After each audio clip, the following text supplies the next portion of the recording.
Hello friends, welcome back in Agri Mantra channel. Today we are discussing about agriculture current affairs which are most useful for agricultural competitive exams. Friends, आज हम बात करेंगे 19 नवंबर 2020 के important agriculture current affairs जो exam के point of view से काफ़ी important रहने वाले हैं, इसीलिए वीडियो को एंड तक जरूर देखना। उससे पहले एक इन्फॉर्मेशन, अगर आपने अभी तक हमको सोशल मीडिया प्लेटफॉर्म पर फॉलो नहीं किया है तो कर सकते हैं। वहाँ पर आपको latest agriculture current affair dose, PDF notes और इम्पोर्टेंट वीडियोस के लिंक अवेलेबल होते रहते हैं। आज के सेशन में बात करेंगे most important 3 agriculture current affairs, जिसमें पहली हेडलाइन है Madhya Pradesh government forms cow cabinet for protection and promotion of cattle. तो यहाँ पर मध्य प्रदेश ने क्या किया है, गाय की प्रोटेक्शन और उसके प्रमोशन के लिए काउ कैबिनेट बनाया है।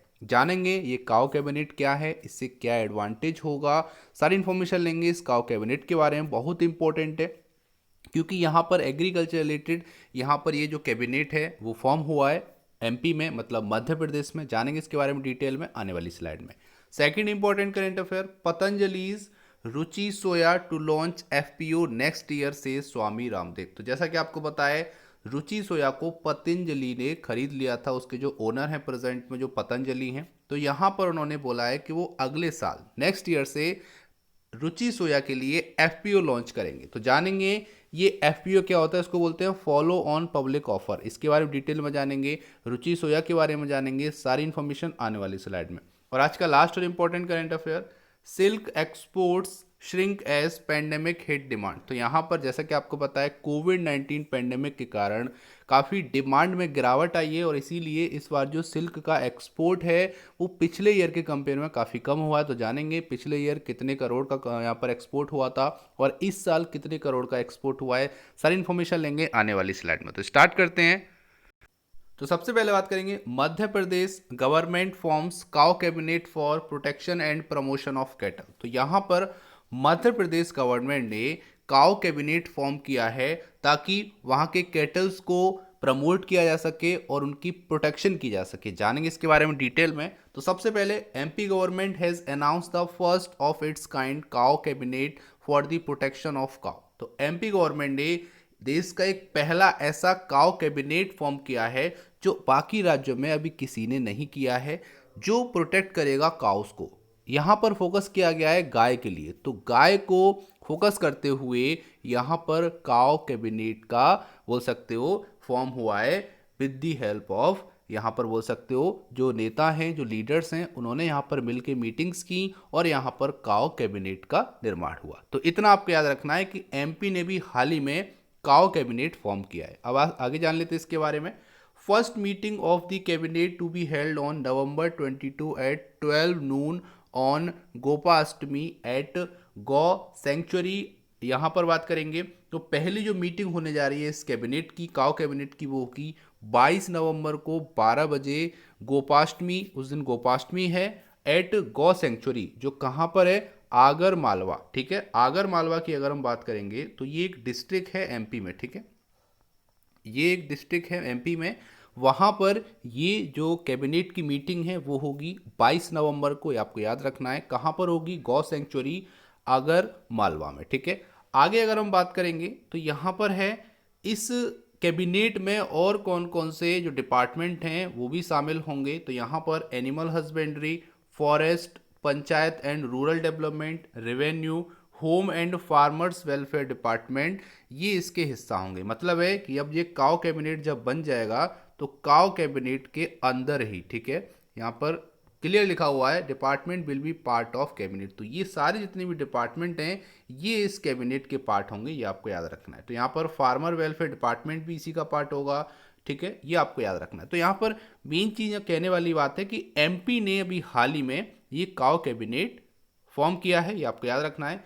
वहाँ के जो सीएम हैं शिवराज सिंह चौहान, उन्होंने ट्विटर पे अनाउंस किया है कि वो यहाँ पर फॉर्मेशन कर रहे हैं एक कैबिनेट का काउस के लिए, कैटल्स के लिए।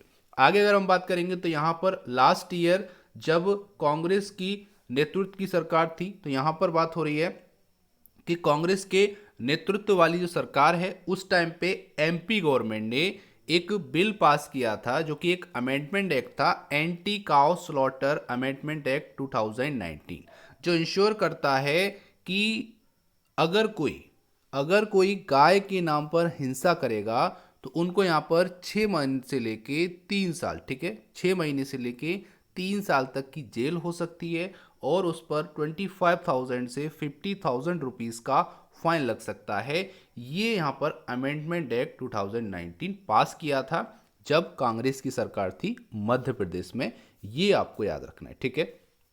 आगे अगर हम बात करेंगे तो यहाँ पर है the amendment law broad changes to the previous cow slaughter act 2004 passed by BJP government. तो यहाँ पर बात हो रही है कि ये जो अमेंडमेंट लॉ है, ठीक है, ये किसका अमेंडमेंट है? ये है काउ स्लॉटर एक्ट 2004 का, जो कि बीजेपी गवर्नमेंट के टाइम पे ये अमेंडमेंट आया था, ये एक्ट आया था। इसको फिर यहाँ पर क्या किया, संशोधित किया गया, जो कि बन गया anti cow slaughter amendment act 2019। ये आपको याद रखना है। आगे यहाँ पर बोला गया है according to anti cow slaughter act 2004। तो यहाँ पर जो एंटी काउ स्लॉटर एक्ट 2004 है, इसका अभी संशोधन हुआ है, लेकिन उस टाइम पे क्या रूल थे? तो वो था कि no one was allowed to transport cattle through Madhya Pradesh. तो यहाँ पर एमपी में कोई भी कैटल्स को ट्रांसपोर्ट करके एक जगह से दूसरी जगह नहीं ले जा सकता था। इसके लिए एक स्पेशल परमिशन की रिक्वायरमेंट होती थी, जो कि हायर अथॉरिटी से लेनी पड़ती थी। ये यहाँ पर बात की गई है।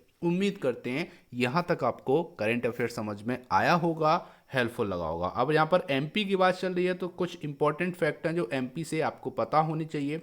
सबसे पहले अभी हाल ही में एक रिपोर्ट आई थी, यहाँ पर एमपी ने टॉप किया था वीट प्रोक्योरमेंट इन दी कंट्री। तो पूरे कंट्री में अगर हम बात करेंगे तो सबसे ज़्यादा वीट प्रोक्योर करने वाला जो स्टेट था वो था एमपी। टोटल अगर हम बात करेंगे तो एमपी ने यहाँ पर काफ़ी ज़्यादा अमाउंट में बोल सकते हो 1.27 करोड़ टन, ठीक है, इतना गेहूं प्रोक्योर किया था, जो कि 33% है of all wheat procured in the country. तो पूरे कंट्री में जितना भी वीट प्रोक्योर्ड हुआ था उसका 33% अकेले एमपी ने किया था। ये आपको याद रखना है। यहाँ से काफ़ी इंपॉर्टेंट फैक्ट हैं जो एग्जाम में पूछे जा सकते हैं। उम्मीद करते हैं यहाँ तक आपको करंट अफेयर समझ में आया होगा, हेल्पफुल लगा होगा। और अच्छा लगा है तो वीडियो को अभी लाइक करो। आज की वीडियो का टारगेट है केवल और केवल 300 लाइक्स का। अगर आपको वीडियो पसंद आए तो वीडियो को लाइक करना और इस वीडियो को सभी ग्रुप्स में शेयर करना। आगे बात करेंगे आज का second important current affair. Patanjali's Ruchi Soya to launch FPO next year से स्वामी रामदेव। तो पतंजलि के जो ओनर हैं स्वामी रामदेव जी, उन्होंने यहाँ पर बोला है कि रुचि सोया जो है, जिसको पतंजलि ने खरीद लिया है, उसके ओनर अब यहाँ पर बोल सकते हो स्वामी रामदेव हैं। तो यहाँ पर उन्होंने क्या कहा है कि रुचि सोया इस बार नेक्स्ट ईयर से लॉन्च करेगी एफपीओ, ठीक है। तो जानेंगे एफपीओ क्या होता है, जो कि मैंने आपको बताया था फॉलो ऑन पब्लिक ऑफर, जिसको एफपीओ के नाम से जानते हैं। सबसे पहले बात करेंगे तो एडिबल ऑयल फर्म है रुचि सोया, ठीक है, जो कि एडिबल ऑयल बनाती है और सेल करती है। उसके जो ओनर हैं पतंजलि आयुर्वेद, जैसे कि मैंने अब आपको बताया, will launch a follow on public offer, जिसको एफपीओ बोलते हैं, नेक्स्ट ईयर। तो ये अगले साल एफपीओ लॉन्च करेगी पतंजलि की जो रुचि सोया है उसके लिए, to bring down promoters share holding in the company, said Swami Ramdev. तो अब यहाँ पे आपके माइंड में आ रहा होगा सर ये एफपीओ क्या है, तो जान लेते हैं।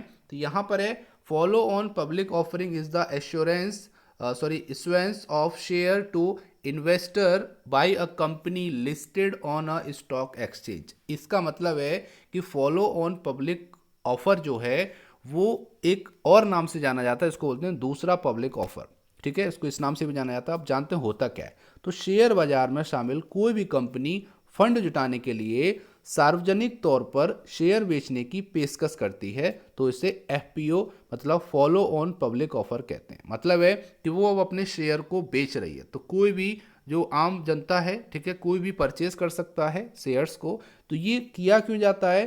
ताकि वो अपनी हिस्सेदारी कम कर सके, क्योंकि पूरा जो इन्वेस्टमेंट है अभी किसका है, वो केवल रुचि सोया का बोल सकते हो या फिर रिप्रेजेंट बोल सकते हो, तो पतंजलि का इन्वेस्टमेंट हो रहा है 100%।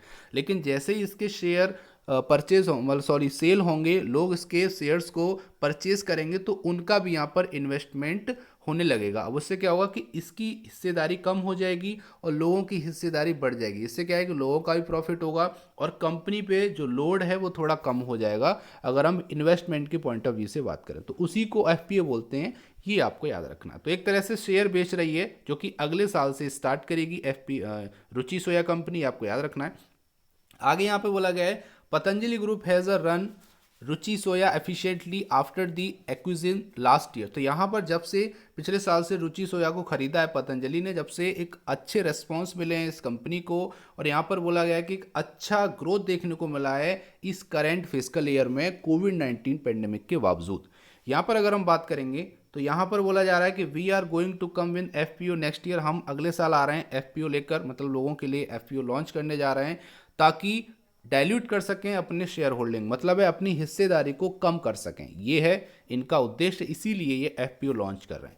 यहाँ पर अगर हम लास्ट वीक की बात करेंगे तो रुचि सोया ने रिपोर्ट किया था 28.09% की यहाँ पर बढ़ोतरी के साथ उसका जो रेवेन्यू रहा है जुलाई से लेकर सितंबर तक का, वो है 3990.72 करोड़।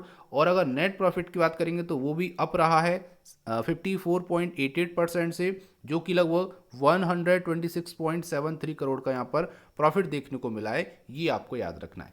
आगे बात करेंगे 2019-20 की, तो रुचि सोया ने रिपोर्ट किया है कि उसका जो टोटल रेवेन्यू है वो है 13,117.79 करोड़ 2019-20 के लिए। ये आपको याद रखना। तो यहाँ से आपको इतना समझना है कि पतंजलि की जो रुचि सोया है वो नेक्स्ट ईयर से एफपीओ लॉन्च करने जा रही है, जिसको बोलते हैं फॉलो ऑन पब्लिक ऑफर, जिसको दूसरा पब्लिक ऑफर भी कहते हैं। ये आपको याद रखना है। बाकी इसमें कुछ नहीं है कि अपने शेयर्स को बेचती है तो नॉर्मल जो आम जनता है वो भी यहाँ पर उनके शेयर को खरीद सकती है। तो इस तरीके से कंपनियां चलती हैं, क्योंकि यहाँ पर अपनी हिस्सेदारी को अगर कोई कंपनी कम करना चाहती है, लोड को कम करना चाहती है, तो वो यहाँ पर एफपीओ आईपीओ लॉन्च करती है। आपको याद रखना है, ठीक है। आगे बात कर लेते हैं आज का लास्ट और इंपॉर्टेंट करंट अफेयर। तो सिल्क का जो एक्सपोर्ट है इस बार श्रिंक हुआ है पेंडेमिक की वजह से, जान लेते हैं इसके बारे में। तो यहाँ पर है कि इंडिया की जो शिपमेंट है सिल्क प्रोडक्ट की वो यहाँ पर बीट की है इस बार, क्योंकि कोविड पेंडेमिक रहा है। और ये रहा है क्योंकि यूरोप और यूनाइटेड स्टेट में सबसे ज़्यादा प्रकोप देखने को मिला कोविड-19 का, तो वहाँ से डिमांड काफ़ी घटी है, जिसके कारण जो सिल्क है उसका जो एक्सपोर्ट है वो भी घट गया है। यहाँ पर कहना है हमारे एक्सपोर्टर्स का। यहाँ पर बात करेंगे तो इस बार एक्सपोर्ट डाउन रहा है 28% से, डॉलर के टर्म में बात की जा रही है। अप्रैल से लेकर सितंबर पीरियड की बात करेंगे तो यहाँ पर 28% से एक्सपोर्ट डाउन रहा है। शिपमेंट की बात करेंगे तो इस बार केवल और केवल 591.72 करोड़ रहा अप्रैल से सितंबर तक, जो कि पिछले ईयर के अप्रैल से सितंबर का अगर हम निकालेंगे तो वो था 791.89 करोड़। तो यहाँ पर काफ़ी मात्रा में बोल सकते हो जो एक्सपोर्ट है वो कम हो गया है कोविड-19 पेंडेमिक की वजह से। और कारण है यूएस और यूरोप, यही दो ऐसे देश थे जो सबसे ज़्यादा यहाँ पर इंपोर्ट करते हैं सिल्क का, और इंडिया सबसे ज़्यादा एक्सपोर्ट करता है सिल्क का इन देशों को। ये भी यहाँ पर आपको ध्यान देने वाली बात है। तो यहाँ पर वही मेन रीज़न है जो कि बिमल मवांडिया ने बताया है, जो कि चेयरमैन है Indian silk export promotion council के। तो मवांडिया के अकॉर्डिंग यहाँ पर उन्होंने बोला है कि करंट फिजिकल ईयर में एक्सपोर्ट जो रहा है सिल्क गुड्स का वो भी लोअर रहा है। तो सिल्क का तो रहा ही है, सिल्क के जो गुड्स होते हैं उनका भी यहाँ पर एक्सपोर्ट कम रहा है, वो भी लगभग 40-50% से इस बार लोअर रहा है। और यहाँ पर जो लास्ट ईयर था वो यहाँ पर था $350 मिलियन। तो ये यहाँ पर सोचने वाली बात है कि चाहे वो सिल्क गुड की बात हो या फिर सिल्क की बात हो, एक्सपोर्ट जो है वो घटा है कोविड-19 पेंडेमिक के कारण।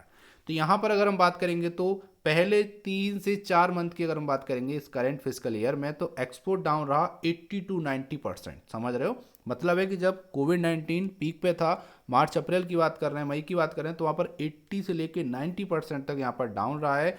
और यहाँ पर बोला जा रहा है कि सिल्क क्या है, एक लग्जरी आइटम है, इसीलिए जो वायर्स हैं वो सारे कॉजियस हैं कि इसको खरीदें या ना खरीदें। ये सारी चीज़ें चलती हैं दिमाग में जब ऐसी बोल सकते हो महामारी आती है। कोविड-19 पेंडेमिक को अगर हम बोलें तो ये एक ऐसी महामारी है जिसको सभी ने बड़े बोल सकते हो अलर्ट होके लिया है, क्योंकि यहाँ पर कोविड-19 पेंडेमिक एक ऐसा वायरस है जो कि काफ़ी खतरनाक है, पूरे वर्ल्ड को, पूरे विश्व को ये हिला चुका है जैसा कि आपको पता होगा। तो इसीलिए सारी चीज़ें यहाँ पर फ्लक्चुएट हुई हैं, तो सिल्क का जो एक्सपोर्ट है वो भी यहाँ पर काफ़ी कम हुआ है पिछले ईयर्स के कंपेयर में। उम्मीद करते हैं यहाँ तक आपको करंट अफेयर समझ में आई होगी, हेल्पफुल लगी होगी। अगर वीडियो पसंद आ रही है तो वीडियो को लाइक करो। आज की वीडियो का टारगेट है केवल 300 लाइक का। अब चलते हैं आज की प्यारे से क्वेश्चन की तरफ, लेकिन उससे पहले बात करेंगे पिछले वीडियो में पूछे गए क्वेश्चन के आंसर के बारे में। क्वेश्चन था world Honey day is celebrated on which day. तो क्वेश्चन ये था कि वर्ल्ड हनी बी डे, ठीक है, यहाँ पर वर्ल्ड हनी बी डे था, तो ये बनाया जाता है हर अगस्त मंथ के थर्ड सैटरडे को, ठीक है।